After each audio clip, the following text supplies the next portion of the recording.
Então vamos para o nosso primeiro vídeo sobre o planejamento do intercâmbio. A primeira coisa que eu queria falar com vocês é que na verdade vai ser um bate-papo informal com algumas ideias sobre como a gente trabalha com intercâmbio e quais os benefícios que eu tive quando eu fiz o meu intercâmbio.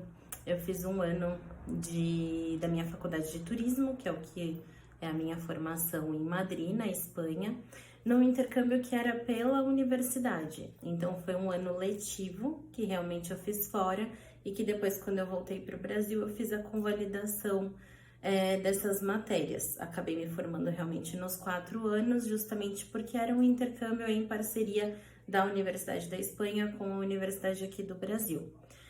Hoje em dia ainda existem várias universidades que têm esse tipo de intercâmbio, e além disso, tem vários outros tipos de intercâmbio que você pode fazer por conta fora de universidade, que é sobre o que a gente vai falar aqui hoje. Então, eu separei a vertente dos intercâmbios de língua.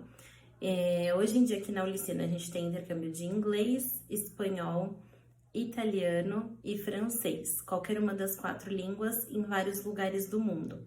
Não importa a língua que você for escolher, o que você tem que saber, na verdade, é para que esse intercâmbio vai te favorecer. Então, por exemplo, tem gente que gosta de fazer um intercâmbio como realmente uma viagem.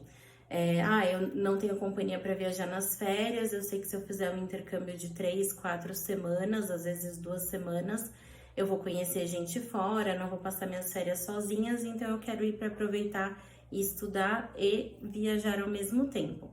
Outra opção é quem realmente vai para um enfoque na língua. Então, que seria o caso de pessoas que trabalham e têm esses meses de férias para um intensivão de inglês, de espanhol, italiano ou de francês. Ou ainda o pessoal que vai para um longo período que precisa realmente ser fluente na língua.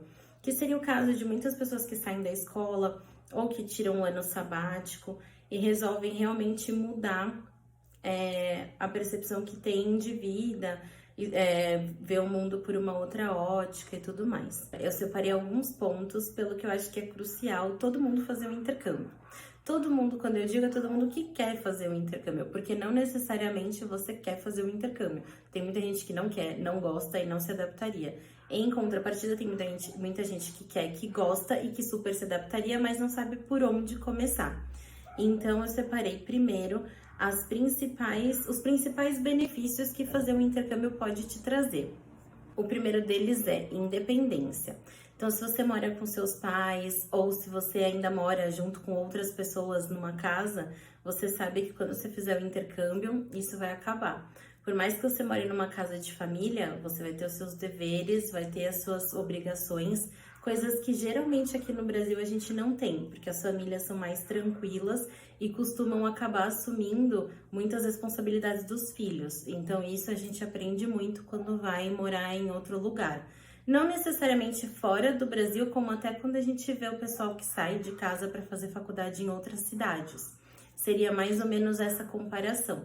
Então, se você é mais novo e tem a intenção de fazer o intercâmbio, é muito bom para criar independência. O segundo ponto seria para ter uma mente mais aberta. Apesar de aqui no Brasil a gente ter um relacionamento com várias culturas diferentes, até por causa dos nossos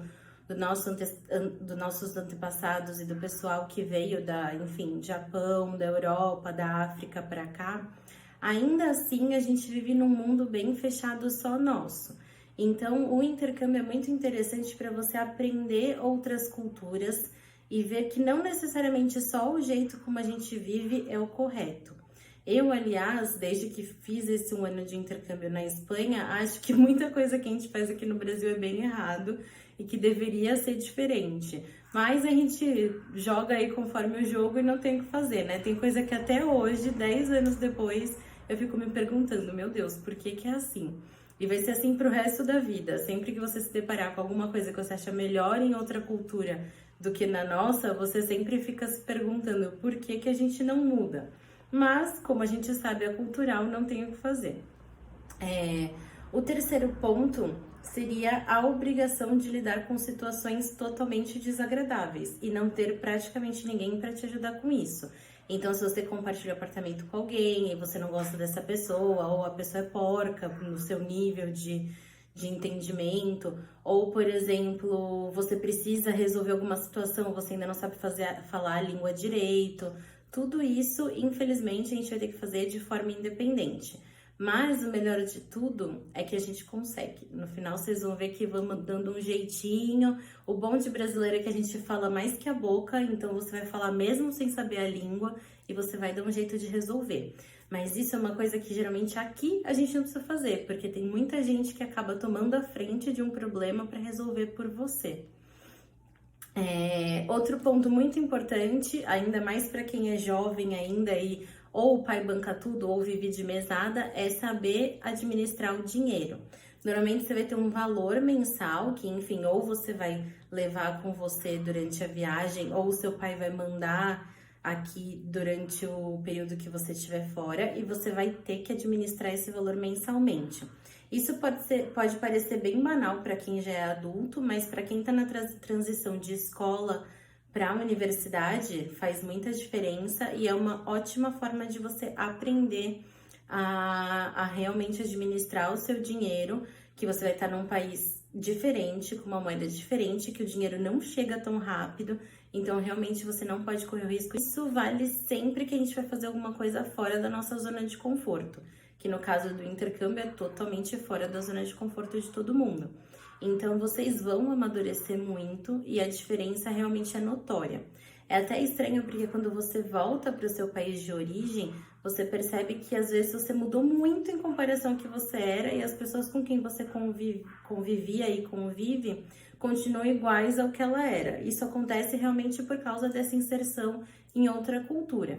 Não digo dos intercâmbios de curta duração, mas sim dos intercâmbios de longa duração. Vocês vão perceber que a diferença acaba sendo bem grande e que daí depois, com o passar do tempo, você vai se inserindo naquilo de novo e vai reabsorvendo uns hábitos que você tinha antes, que deixou de ter no intercâmbio e que volta a ter depois do intercâmbio. Então, isso também é muito comum. Além disso, um dos pontos que na verdade eu acho mais legal é a gente aprender a valorizar mais o que a gente tinha. Porque normalmente a gente não valoriza o que a gente já tem, a gente valoriza o que a gente já tem quando a gente perde aquilo. E quando você sai daqui do Brasil, você percebe o quanto de conforto a gente tem por morar aqui. Seja por ter comércio 24 horas, por você ter acesso à faxineira, por você ter acesso a transporte, por você ter muita coisa privada que quem tem dinheiro consegue pagar por isso, e você vai perceber que fora daqui não funciona dessa forma. Isso a gente falando de lugares, lógicos, de países mais desenvolvidos, que normalmente são os que têm esses programas de intercâmbio. Então, vocês vão começar a valorizar muito mais o que a gente tinha aqui no Brasil do que o que a gente aqui acha que é super normal. Principalmente a comida, que é o que a gente sente mais falta. Quem já tá numa empresa e precisa fortalecer o inglês, isso acaba sendo muito bom. Hoje em dia a gente percebe que cada vez mais os gestores estão dando oportunidade para as pessoas irem para fora estudar. Então a gente tem uma recorrência muito grande de pessoas que ocupam cargos bons em multinacionais ou em empresas menores e que todos os anos partem para um intercâmbio de curta duração para fazer realmente um intensivão e fortalecimento da língua, porque isso vai ajudar no cargo delas aqui quando elas voltarem para o Brasil. E acaba sendo mais rápido do que fazer um curso de inglês aqui realmente todas as semanas. Para quem ainda vai entrar no mercado de trabalho, a gente sabe que hoje em dia o inglês praticamente não é mais um diferencial, você tem que ter já uma segunda língua além dele, e se possível com um intercâmbio, melhor ainda, já é realmente uma virtude a mais que você tem, um ponto no seu currículo a mais que pode te ajudar a conseguir uma vaga no lugar de alguma outra pessoa que não tenha feito isso. Além de tudo isso que eu falei, o mais importante do intercâmbio é se ele fizer sentido para você e se você achar que você vai ser uma pessoa melhor fazendo isso, se vai te trazer mais cultura, se realmente você acha que vai se sentir melhor fazendo ele. Como eu já fiz o meu e depois fui para alguns lugares estudar por um pouquinho de tempo para conhecer as escolas que a gente trabalha, eu tenho certeza, assim, que metade do que eu faço da minha vida, mais do que a metade, eu não teria feito se não fosse por causa do intercâmbio. Aliás, a minha profissão veio disso, todos os meus trabalhos vieram disso e o que eu faço hoje em dia também veio do meu intercâmbio. Então, no meu caso, foi realmente um divisor de águas. Para algumas pessoas, ele vai funcionar só no sentido de benefício próprio. Beleza, eu fiz, era o que eu queria, me sinto bem de ter feito, foi uma experiência incrível. E para outras pessoas, assim como eu, vão acrescentar ainda a parte do trabalho, que é realmente o que eu falei nesse último ponto da parte do currículo. Enfim, se você tem mais algum item para acrescentar do porquê fazer o intercâmbio, pode deixar pra gente nos comentários pra gente adicionar nesse vídeo depois quando eu for regravar, tá bom? Um beijo, esse foi nosso primeiro vídeo sobre por que fazer o intercâmbio e qual o planejamento, como devemos começar a fazer isso. Qualquer dúvida, só escrever aqui pra gente. Tchau!